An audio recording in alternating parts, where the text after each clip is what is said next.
Welcome to my YouTube channel. आज की इस वीडियो में हम पढ़ेंगे एक्सरसाइज 8.2 के क्वेश्चन नंबर फर्स्ट और सेकंड को। एक्सरसाइज 8.2 को करने से पहले हम मध्य बिंदु प्रमेय को पढ़ेंगे, क्योंकि इसके यूज से ही हम इस 8.2 के क्वेश्चन को सोल्व करेंगे। तो मध्य बिंदु प्रमेय क्या है? किसी त्रिभुज की किन्हीं दो भुजाओं के मध्य बिंदुओं को मिलाने वाला रेखाखंड तीसरी भुजा के समांतर होता है और उसका आधा होता है। यानी कि ये एक त्रिभुज है, इसका नाम दे देते हैं ए बी सी एक त्रिभुज है। तो क्या कह रहा है? किसी त्रिभुज की किन्हीं दो भुजाओं के मध्य बिंदुओं को मिलाने वाला रेखाखंड। दो भुजाएं, हम ये वाली भुजा ले लेते हैं, इसका मध्य बिंदु ये ले लेते हैं, इसका मध्य बिंदु यहाँ पे। दो भुजाओं के मध्य बिंदुओं को मिलाने वाला रेखाखंड तीसरी भुजा, इन दो भुजाओं के अतिरिक्त जो तीसरी भुजा बच गई, उस तीसरी भुजा के ये वाला रेखाखंड समांतर होता है और उसका आधा होता है। यानी इसको पी नाम दे देते हैं और इसको क्यू। ये पी क्यू रेखाखंड बन गया। तो क्या होगा? किसी त्रिभुज की किन्हीं दो भुजाओं के मध्य बिंदुओं को मिलाने वाला रेखाखंड त्रिभुज की तीसरी भुजा के समांतर और उसका आधा होता है। यानी इसको हम कैसे लिख सकते हैं? पी क्यू समांतर होगा बी सी के तथा पी क्यू आधा होगा किसका? बी सी का। यानी ये पी क्यू भुजा इस बी सी भुजा के समांतर होगी और बी सी की आधी होगी। और इसी प्रकार यहाँ पे एक त्रिभुज ले लेते हैं पी क्यू आर। अब यहाँ पे ज़रूरी नहीं है कि ये दो भुजाएं ये वाली भुजा ले लेते हैं और ये वाली भुजा ले लेते हैं यहाँ पे। तो इस भुजा का मध्य बिंदु ये यहाँ पे ये ले लिया, इसको नाम दे देते हैं ए। इस भुजा का मध्य बिंदु ये ले लिया, इसको नाम दे देते हैं बी। अब इन दोनों भुजाओं के मध्य बिंदुओं को मिलाने पर एक रेखाखंड मिलता है हमें, जो क्या है? ए बी रेखाखंड। ये ए बी रेखाखंड क्या होगा? इस त्रिभुज की दो भुजाओं के मध्य बिंदु को मिलाने वाली रेखाखंड त्रिभुज की तीसरी भुजा, ये तीसरी भुजा जो बच गई, इसके समांतर होगा और इसका आधा होगा। यानी इसको हम कैसे लिख सकते हैं? ए बी समांतर होगी पी क्यू के तथा ए बी आधी होगी किसकी? पी क्यू रेखा की। पी क्यू रेखाखंड का आधा होगा ए बी रेखाखंड। तो ये हमारी क्या हुई? मध्य बिंदु प्रमेय हुई। अब हम पढ़ेंगे question number first. Question number first क्या है? ए बी सी डी एक चतुर्भुज है। ए बी सी डी एक चतुर्भुज दे रखा है जिसमें पी क्यू आर और एस क्रम से भुजाओं A B B C C D और डी ए के मध्य बिंदु है। ए सी उसका विकर्ण है। दर्शाइए कि यहाँ पे क्या दे रखा है? ए बी सी डी एक चतुर्भुज है और पी क्यू आर एस क्रम से भुजाओं, इन भुजाओं के मध्य बिंदु है, चारों भुजाओं के मध्य बिंदु है। तो हमें क्या दिखाना है? दर्शाइए कि एस आर ये वाली भुजा समांतर है ए सी के विकर्ण के। ए सी क्या है? विकर्ण। और एस आर भुजा ए सी की आधी है। ये हमें दिखाना है फर्स्ट पार्ट। और सेकंड पार्ट, पी क्यू को एस आर के इन दोनों भुजाओं को बराबर दिखाना है। और थर्ड पार्ट में पी क्यू आर एस इन भुजाओं के मध्य बिंदु को मिलाने पर जो हमें चतुर्भुज मिल रहा है उसको हमें एक समांतर चतुर्भुज सिद्ध करना है। तो सबसे पहले हम फर्स्ट पार्ट करते हैं। फर्स्ट पार्ट क्या है? फर्स्ट पार्ट में हमें एस आर को ए सी के समांतर सिद्ध करना है और एस आर को एक ए सी का आधा सिद्ध करना है। तो हम क्या करेंगे? सबसे पहले यहाँ पे देखिए ये एक त्रिभुज बन रहा है, त्रिभुज ए डी सी, ये एक त्रिभुज है। तो हम इसमें मध्य बिंदु प्रमेय लगा के इसको सोल्व करेंगे। सबसे पहले क्या लेंगे? त्रिभुज ए डी सी। त्रिभुज ए डी सी में ये एक त्रिभुज बन रहा है और हमें क्वेश्चन में क्या दे रखा है? एस आर, ये क्या है? मध्य बिंदु है भुजाओं के। तो हम क्या लिखेंगे? त्रिभुज ए डी सी में मध्य बिंदु प्रमेय से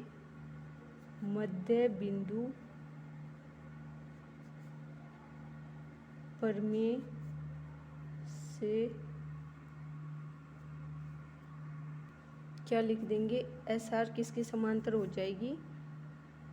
एस आर समांतर हो जाएगी ए सी के तथा एस आर आधी होगी ए सी के, हाफ ए सी।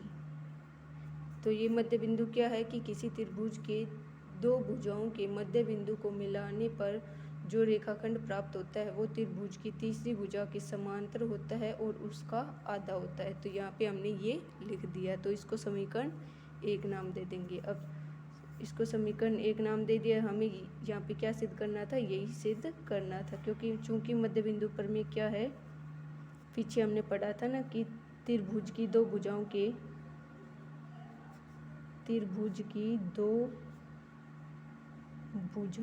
के मध्य बिंदुओं को मिलाने वाला रेखाखंड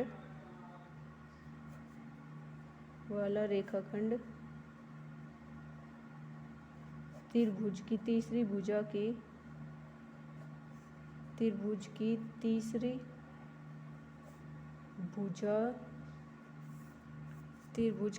भुजा के समांतर और उसका आधा होता है। ये क्या है, मध्य बिंदु पर में है। अब ये फर्स्ट पार्ट है हमारे यहाँ पे सिद्ध हो गया। अब सेकंड पार्ट देखते हैं। सेकंड पार्ट क्या सिद्ध करना है, पी क्यू को एस आर के बराबर सिद्ध करना है। अब इसी प्रकार हम क्या लिख लेंगे, त्रिभुज ए बी सी में क्या हो जाएगा, मध्य बिंदु पर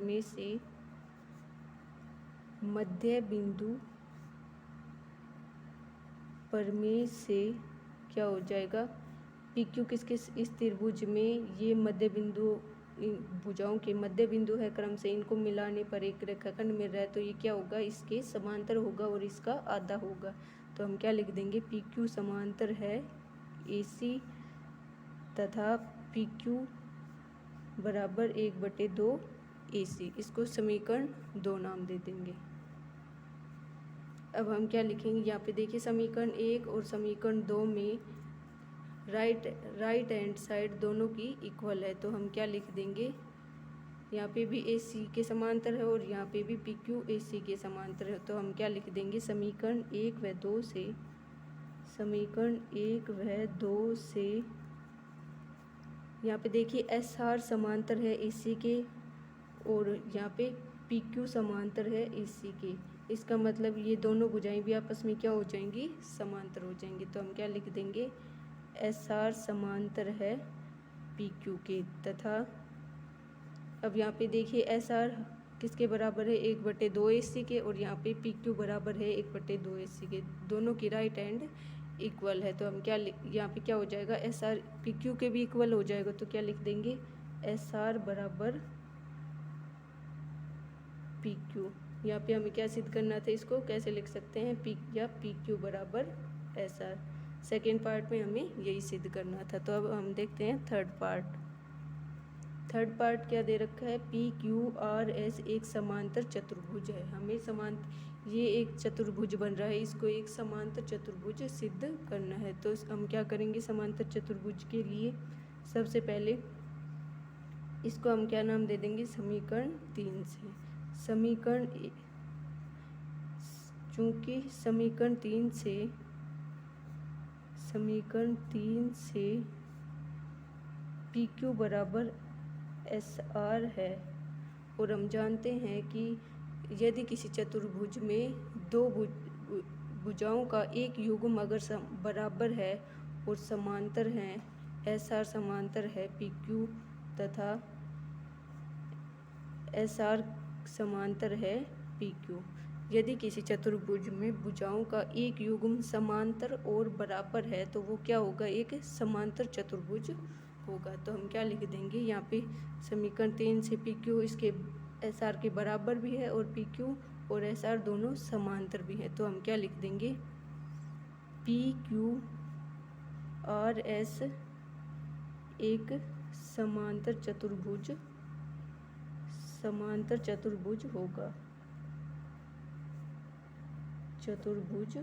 होगा। रीजन हमने दे दिया कि यहाँ पे एस आर समांतर है पी क्यू के और एस आर पी क्यू के इक्वल भी है, तो ये क्या होगा, एक समांतर चतुर्भुज होगा।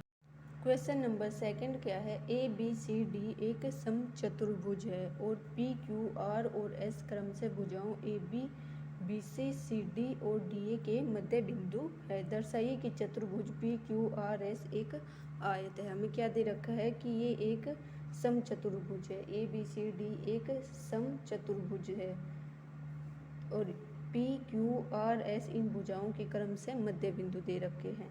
तो हमें क्या दिखाना है कि ये मध्य बिंदुओं को मिलाने पर जो चतुर्भुज बन रहा है पी क्यू आर एस, इसको एक आयत सिद्ध करना है। तो इसके लिए हम क्या करेंगे, सबसे पहले हम क्या लिखेंगे, सिद्ध करना है। सिद्ध क्या करना है, सिद्ध करना है कि चतुर्भुज पी क्यू आर एस एक आयत है। अब यहाँ पे देखिए हम रचना भी लिख देते हैं, रचना कि हमने एसी विकर्ण को बनाया, एसी विकर्ण बनाया। इसको एक आयत सिद्ध करने के लिए हमने यहाँ पे ए को सी से मिलाया, ये एसी विकर्ण बन गया। तो अब हम देखते हैं, अब हम सिद्ध करेंगे।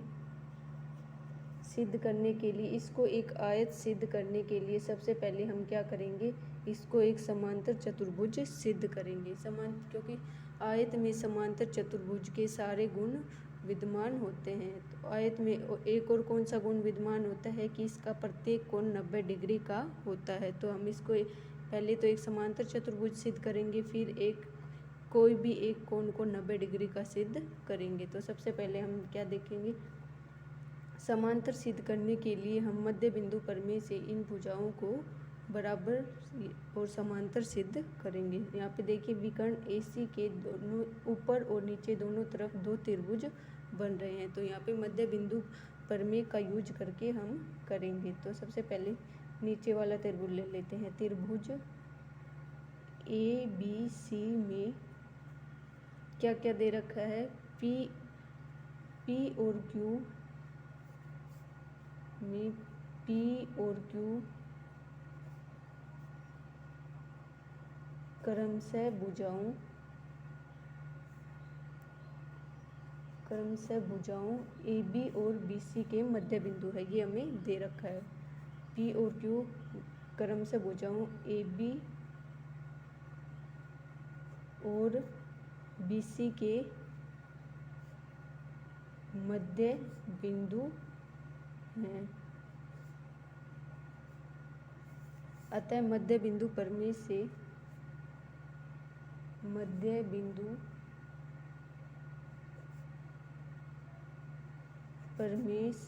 बिंदु प्रमेय क्या है कि किसी त्रिभुज की दो भुजाओं के मध्य बिंदु को मिलाने वाला रेखाखंड त्रिभुज की तीसरी भुजा के समांतर और उसका आधा होता है। तो हम क्या लिख देंगे, मध्य बिंदु प्रमेय से पी क्यू समांतर किसकी हो जाएगी, त्रिभुज की तीसरी भुजा एसी की, एसी, और क्या हो जाएगी, पी क्यू आदि होगी त्रिभुज की तीसरी भुजा की एसी के। इसको हम समीकरण 1 नाम दे देंगे। अब इसी प्रकार त्रिभुज ए डी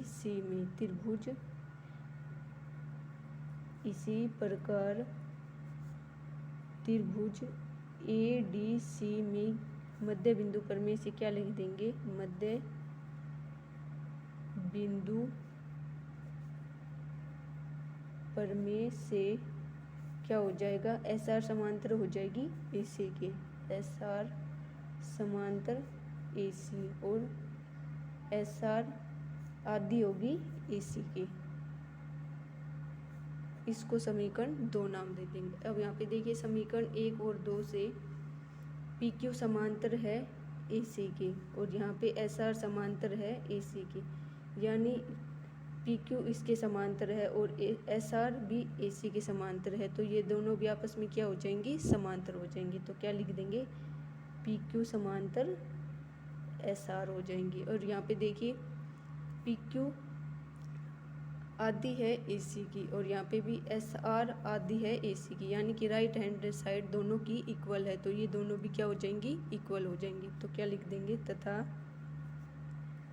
पी क्यू बराबर एस आर, इसको समीकरण 3 नाम दे देंगे। अब से यहाँ पे पी क्यू बराबर एस आर है, चूँकि पी क्यू बराबर एस आर है तथा पी क्यू समांतर है एस आर, और हम जानते हैं कि किसी भी चतुर्भुज में अगर भुजाओं का एक युग्म समांतर और बराबर है तो वो क्या होगा, एक समांतर चतुर्भुज होगा। तो ये क्या हो जाएगा, अतः पी क्यू आर एस एक समांतर चतुर्भुज होगा, एक समांतर चतुर्भुज होगा, क्योंकि समांतर चतुर्भुज में कोई भी भुजाओं का एक युग्म समांतर और आपस में बराबर होती हैं वे भुजाएं, तो क्या होता है, वो एक समांतर चतुर्भुज होगा। अतः पी क्यू आर एस भी क्या होगा, एक समांतर चतुर्भुज होगा। अब हमने समांतर चतुर्भुज तो सिद्ध कर दिया, अब हमें कोई भी एक कोण को आयत सिद्ध करने के लिए कोई भी एक कोण को 90 डिग्री का सिद्ध करेंगे, तो ये क्या हो जाएगा, आयत हो जाएगा। इसके लिए हम क्या करेंगे, हम जानते हैं कि कोई भी समचतुर्भुज के विकर्ण एक दूसरे को आपस में 90 डिग्री के कोण पर समद्विभाजित करते हैं। ये हमने पीछे समचतुर्भुज की प्रॉपर्टी में पढ़ा था कि समचतुर्भुज, यहाँ पे ये समचतुर्भुज है ए बी सी डी, और इसके विकर्ण एक दूसरे को समकोण पर समद्विभाजित करेंगे, क्योंकि समकोण पर समद्विभाजित करते हैं समचतुर्भुज के विकर्ण। इसको हम ओ नाम दे देंगे। इसका प्रत्येक कोण कितना हो जाएगा, 90 डिग्री हो जाएगा। अब ये यहाँ पे देखिए, ये एक छोटा चतुर्भुज बन रहा है, तो इसको हम क्या नाम दे देंगे, एम, इसको एन। अब यहाँ पे पी एम ओ एन अब यहाँ पे एक छोटा चतुर्भुज बन रहा है, पी एम ओ एन एक चतुर्भुज बन रहा है। अब इसको हम एक समांतर चतुर्भुज सिद्ध करेंगे। समांतर चतुर्भुज कैसे सिद्ध करेंगे, यहाँ पे देखिए, ए सी समांतर है पी क्यू की, तो इसका मतलब इस ए सी का ही भाग है ये ओ एन, तो ओ एन किसके समांतर हो जाएगा, पी एम की, क्योंकि पी एम किसका भाग है, पी क्यू की, और ये दोनों रेखाएं आपस में समांतर है, तो हम क्या लिख देंगे, ओ एन समांतर है पी एम की। रीजन क्या लिख देंगे, चूँकि ए सी समांतर है पी क्यू के और ये इनके ही भाग हैं, तो क्या लिख देंगे, ए सी समांतर है पी क्यू के। इसी प्रकार ओ एम समांतर हो जाएगी, ओ एम समांतर है एन पी की। ये दोनों, क्योंकि जैसे ही ये वाली त्रिभुज में मध्य बिंदु पर मिल लगाकर, इसी प्रकार इसमें मध्य बिंदु पर मिल लगाकर क्या हो जाएंगी, ओ एम समांतर हो जाएगी एन पी के। तो क्या हो गया, ये एक समांतर चतुर्भुज है, इसलिए O M N P, O M N P एक समांतर चतुर्भुज है, एक समांतर चतुर्भुज है। और यहाँ पे क्या है, समचतुर्भुज के विकर्ण एक दूसरे को 90 डिग्री पे समद्विभाजित करते हैं, ये हम जानते हैं। और हम जानते हैं कि ये एक समांतर चतुर्भुज है, और समांतर चतुर्भुज के विकर्ण, समांतर चतुर्भुज, यहाँ पे ये एक समांतर चतुर्भुज है, और हम जानते हैं कि समांतर चतुर्भुज के सम्मुख कोण आपस में क्या होते हैं, बराबर होते हैं। तो यहाँ पे इस कोण ओ का सम्मुख कोण कौन सा होगा, कोण पी। तो क्या लिख देंगे, यहाँ पे कोण ओ बराबर किसके होगा, कोण पी के। रीजन क्या लिख देंगे, चूँकि समांतर चतुर्भुज के सम्मुख कोण बराबर होते हैं। समांतर चतुर्भुज के सम्मुख कोण बराबर होते हैं, इसलिए क्या हो जाएगा, ये सम्मुख कोण है, कोण ओ का सम्मुख कोण कोण पी है, तो ये कोण ओ किसके बराबर हो जाएगा, कोण पी के। तो यहाँ पे क्या हो जाएगा, कोण पी बराबर कोण ओ का मान कितना है, 90 डिग्री। रीजन क्या लिख देंगे, चूंकि कोण ओ कितना है 90 डिग्री है, क्योंकि विकर्ण एक दूसरे को समकोण पर समद्विभाजित करते हैं, समचतुर्भुज के विकर्ण। तो यहाँ पे कोण ओ 90 डिग्री हो गया, और ये कोण ओ किसके बराबर होगा, कोण पी के, क्योंकि ये एक समांतर चतुर्भुज बन रहा है और समांतर चतुर्भुज के सम्मुख कोण आपस में क्या होते हैं, बराबर। तो ये क्या हो जाएगा, कोण ओ कोण पी के बराबर हो जाएगा, और कोण ओ का मान कितना है 90 डिग्री, तो कोण पी भी कितना हो जाएगा 90 डिग्री। अब यहाँ पे हमने पी क्यू आर एस को एक समांतर चतुर्भुज भी सिद्ध कर दिया और इसका एक कोण 90 डिग्री भी सिद्ध कर दिया। तो ये क्या हो जाएगा, अतः पी क्यू आर एस एक आयत है, क्योंकि आयत में समांतर चतुर्भुज के सभी गुण विद्यमान होते हैं और इसका प्रत्येक कोण 90 डिग्री होता है, और आमने सामने की भुजाएं समांतर होती हैं। तो क्या लिख देंगे, अतः पी क्यू आर एस एक आयत है। यही हमें सिद्ध करना था।